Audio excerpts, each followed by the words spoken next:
Cuando decimos Puerto Rico, pensamos en playas paradisíacas, hermosas mujeres, música, fiesta y alegría. Es el único país latinoamericano que es parte de los Estados Unidos. Sus habitantes son ciudadanos americanos de nacimiento. Es visto por los demás países como nosotros vemos al familiar que nació en el exterior. Lo sabemos parte de la familia, pero lo consideramos afortunado por vivir en un mundo mejor que el nuestro. Qué suerte que tiene Puerto Rico de ser parte de los Estados Unidos. Pues esta dichosa realidad no es tanto así. Hay toda una historia oculta detrás de esta aparente existencia privilegiada y tiene como principal protagonista a un patriota extraordinario. Hoy les contaré la historia de don Pedro, el maestro don Pedro Albizu Campos. ¿No tienes la menor idea de quién es? Pues hoy lo sabrás, aquí en tu canal Crónicas de la Patria Grande.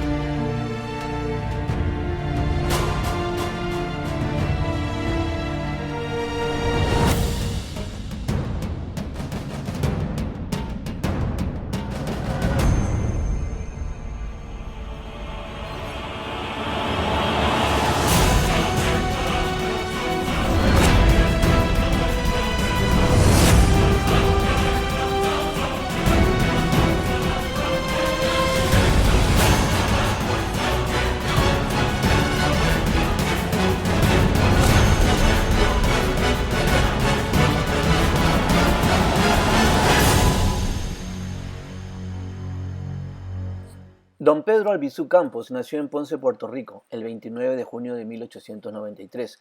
Su madre, Juliana Campos, mestiza de sangre taína y negra, era hija de esclavos, y su padre, Alejandro Albizu Romero, era descendiente de inmigrantes vascos.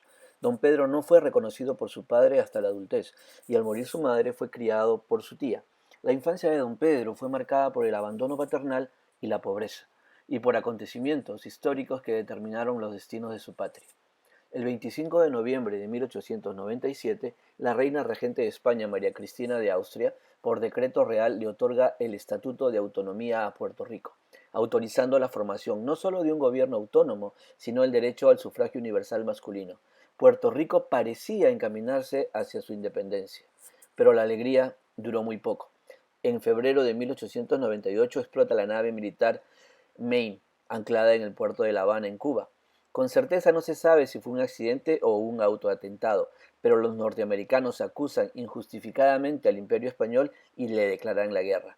Esta estrategia fue utilizada por el gobierno estadounidense para, aplicando la doctrina Monroe, darle el golpe de gracia al decadente Imperio Español y adueñarse completamente del Mar Caribe y otras colonias españolas. Es así que el 12 de mayo de 1898 los Estados Unidos bombardean la población civil en San Juan y luego el 25 de julio 1.300 infantes de marina invaden Puerto Rico por la bahía de Guánica. Al final de esta rauda guerra, solo duró 16 semanas, se firma el Tratado de París el 10 de diciembre de 1898, por el cual España cede a Norteamérica, las Filipinas, la isla de Guam y Puerto Rico. Cuba obtendría su independencia. Ya con su patria bajo el yugo norteamericano, Pedro ingresa a la escuela. Por su inmenso talento pudo culminar los 8 años académicos en tan solo 6 con las mejores calificaciones, y luego de ganar con su escuela un certamen de oratoria en inglés, es becado para estudiar en la Universidad de Vermont, a donde llega en 1912 a estudiar ingeniería. Su intelecto sobresaliente es advertido por un catedrático suyo, graduado en Harvard, y este le aconseja trasladarse a esta prestigiosa universidad para seguir sus estudios. Albizu Campos ingresaría el año siguiente, en 1913, a Harvard, donde obtendría títulos en química, literatura y posteriormente derecho, costeando sus estudios trabajando como traductor tutor de sus compañeros y colaborador en el periódico The Christian Science Monitor. Don Pedro era un intelectual brillante. Llegó a dominar 6 idiomas: español, inglés, italiano y portugués, además del latín y el griego. Europa se desangraba en la Primera Guerra Mundial y los Estados Unidos decidían finalmente su participación del lado de los aliados contra Alemania. Es en este contexto que el 2 de marzo de 1917 el presidente Woodrow Wilson firma el Acta Jones-Shafroth que le otorga la ciudadanía norteamericana a los puertorriqueños. Un mes más tarde, Estados Unidos hace oficial su intención de participar en la guerra y 20.000 jóvenes puertorriqueños son enlistados como carne de cañón. Don Pedro sirvió en la 375 División de Infantería, donde solo eran parte de la misma soldados de raza negra. Era tal el racismo en los Estados Unidos que los blancos se negaban a tener gente negra a su lado hasta en la guerra. Acabada la guerra, don Pedro retomaría sus estudios en Harvard. En 1921 se gradúa con las mejores calificaciones de la Escuela de Derecho de Harvard. Se había ganado el derecho de ser quien, a nombre de los estudiantes, diera el discurso central en la ceremonia de graduación, pero ese derecho le fue negado. Esos intelectuales gringos de aquella época, al igual que los de ahora, no soportan cuando un latinoamericano de piel oscura les demuestra que la supremacía blanca solo existe en sus retrógradas cabezas. En Harvard también, en una conferencia sobre la independencia de la India, es que don Pedro conoce a su esposa y compañera de lucha de toda la vida, la doctora en ciencias biológicas Laura Meneses del Carpio, peruana, que fue la primer latinoamericana en ingresar al Radcliffe College, una filial femenina de Harvard. Era tal la estatura intelectual de Albizu Campos que Eamon de Valera, el estadista irlandés, le pidió que contribuyera en la elaboración de la Constitución irlandesa. Sí, el estadista más importante de la historia moderna irlandesa consideró conveniente y ventajoso contar con el aporte intelectual del maestro Albizu Campos en la creación de su Constitución. El recién graduado y su esposa tuvieron muchas y muy lucrativas ofertas de trabajo, pero el maestro decidió regresar a Puerto Rico y luchar por la causa independentista y la justicia social, ejerciendo como abogado de los más pobres. En la isla militaría en el Partido Unitario primero y luego en el Partido Nacionalista, y como presidente de este partido realizaría una gira por varios países de la Patria Grande: México, Panamá, Santo Domingo, Haití, Perú y Venezuela, buscando apoyo para la causa independentista de Puerto Rico. Ya en 1930 es elegido como el líder del Partido Nacionalista. En 1934 organiza un sindicato de trabajadores de la industria de la caña de azúcar que eran explotados por las compañías norteamericanas. Puso su exorbitante conocimiento de las leyes a servicio de los trabajadores y tras una huelga a nivel nacional logró que se le aumentara el salario de 45 centavos la hora a $1.50 por cada trabajador. Lógicamente, este triunfo espectacular de la clase obrera en una de sus colonias alertó al imperio herido en su orgullo y en su bolsillo. Don Pedro se convertiría en el más peligroso enemigo de las corporaciones norteamericanas. La brutal reacción del imperio no se hizo esperar. Envían a un nuevo gobernador, el general Blanton Winship, que militarizó la isla y asesinó a 3 nacionalistas puertorriqueños en Ponce, y sin tapujos ni medias tintas aseguró que esta matanza era una advertencia de que si Albizu no cesaba de organizar a los trabajadores, habría una guerra abierta contra todos los puertorriqueños. También llega a la isla E. Francis Riggs como jefe de la policía. Este era el hijo del presidente del Riggs National Bank, institución financiera dedicada a organizar y respaldar económicamente dictaduras afines a la United Fruit Company en Latinoamérica. El nuevo jefe de la policía invita a dialogar a don Pedro en el más lujoso casino de la isla, donde el gringo le ofrece $150.000 para que el maestro deje de organizar a los trabajadores y suavice su retórica nacionalista. Pero el buen maestro no acepta el soborno, declarando que Puerto Rico no estaba a la venta. Se le hizo la misma oferta a otro líder puertorriqueño, Luis Muñoz Marín, quien sí la aceptó, y luego se convertiría en el primer gobernador puertorriqueño electo en la isla, además de un acérrimo defensor del Estado colonial de Puerto Rico y por consiguiente en el más fiel lacayo de los intereses corporativos gringos. El movimiento nacionalista se constituía en un verdadero problema para los invasores yanquis. El 24 de octubre de 1935 la policía asesina a 4 miembros del Partido Nacionalista en la llamada masacre de Río Piedras. En justa represalia por este crimen, 2 patriotas boricuas, Hiram Rosado y Elías Beauchamp, ajustician al jefe de la policía insular E. Francis Riggs. Luego de ser capturados, los boricuas fueron asesinados en el acto.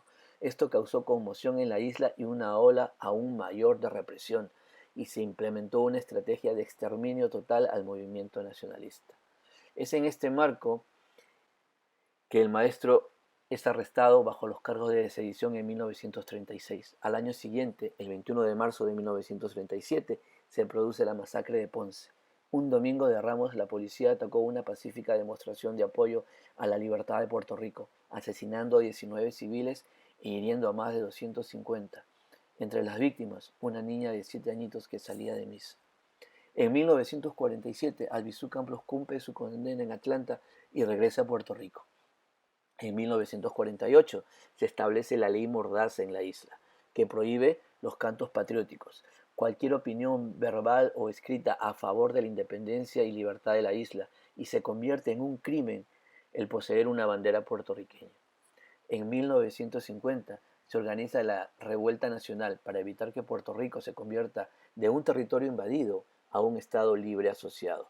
El concepto de Estado libre asociado no es más que un eufemismo, es etiquetar el estatus de colonia, territorio ocupado, con un nombre que disfrace su realidad, es colocar a Puerto Rico en un limbo legal. Se realizan levantamientos armados en 8 ciudades de la isla, Jayuya y San Juan, Mayagüez, Arecibo, Naranjito, Utuado, Ponce y Puñuelas. La revuelta fue aplacada a sangre y fuego. En Utuado, los patriotas incendian la oficina de correo y el cuartel de la policía. Aviones Thunderbolt P-47 bombardean Utuado dejándolo en escombros. 1000 soldados incursionan en la devastada ciudad para arrestar a los nacionalistas. Ya en el 1 de noviembre, 2 nacionalistas atacan Blair House en Washington, D.C., residencia donde se hospedaba el presidente Harry Truman, con la intención de ajusticiarlo. El maestro es arrestado por segunda vez y sentenciado a 8 años. Más de 3000 puertorriqueños fueron arrestados los siguientes días. En una medida populista, el gobernador Luis Muñoz Marín indulta al maestro en 1953. Pero en 1954 los patriotas Lolita Lebrón, Rafael Cancel Miranda, Andrés Figueroa Cordero e Irving Flores atacan el Congreso gringo para atraer la atención mundial a la causa puertorriqueña. El indulto es revocado y el ya enfermo don Pedro es encarcelado por tercera y última vez. Don Pedro en prisión es torturado sin piedad, con radiación. Su piel se llena de llagas causadas por la tortura. Sus músculos se atrofian, no le permiten dormir para afectar también su salud mental. Ya casi no se podía sostener en pie y el dolor en toda su piel lo atormentaba. El maestro graduado en química en Harvard se cubría el cuerpo con toallas húmedas para minorar los estragos causados por la tortura química. Los guardias de la prisión se burlaban de Albizu tildándolo de loco, llamándolo el rey de las toallas. En 1956 sufre un ataque cerebral. Sufrió como ninguno por el pecado de ayudar a los pobres, a los sin voz y olvidados, a los trabajadores explotados y querer ver a su patria libre. En noviembre de 1964, cuando su muerte es inminente, es indultado una vez más y finalmente muere el 21 de abril de 1965. Más de 75.000 puertorriqueños asistieron a la procesión que acompañó su cuerpo hasta el cementerio del Viejo San Juan. El pueblo casi siempre se equivoca al elegir sus líderes, pero nunca cuando llora a sus héroes. Los Estados Unidos nunca aceptarán que tenían y tienen presos políticos, como Albizu y todos los patriotas nacionalistas puertorriqueños, y que además los torturaban, y hasta químicamente. Siempre lo negaron, hasta que en 1999 se publica el libro The Plutonium Files, los experimentos médicos secretos en la Guerra Fría, que le valdría el premio Pulitzer a la periodista norteamericana Eileen Wolfson. En este libro se describe cómo los experimentos de radiación se realizaron desde 1945 por los científicos del Manhattan Project, sí, los de la bomba atómica, para observar los efectos que la radiación causaba en las víctimas, que siempre fueron los más pobres y desvalidos y las minorías raciales dentro de los ciudadanos norteamericanos. En la administración de Bill Clinton, en 1993, se formó una comisión para investigar la experimentación con radiación en seres humanos. Esta comisión encontró que se cometieron crímenes y atropellos contra las víctimas, pero no condenó a nadie por los crímenes cometidos. Finalmente, Louis Freeh, director del FBI en la administración de W. Bush, divulgaría toda la documentación acerca de la opresión y tortura hacia los nacionalistas puertorriqueños. En la larga lista de torturados aparecía el nombre del héroe de la patria grande, don Pedro Albizu Campos. Se habla mucho de ver a Cuba libre, pero los medios de comunicación nunca nos cuentan que hay puertorriqueños que quieren ver a su isla libre, como el patriota Rafael Cancel Miranda, un boricua de verdad. ¿Cuál fue el interés de Estados Unidos en invadir a Puerto Rico? El interés de todo aquel que invade otro país, explotarlo, saquearle sus recursos naturales. Ellos no están aquí para favorecernos, ni ayudarnos, ni nada de eso. Eso es una fantasía. Igual que se robaron la mitad de México. Ellos se robaron la mitad de México a fuerza de cañoneo. como les robaron la tierra a los indígenas, a los originarios, y los pusieron en reservaciones.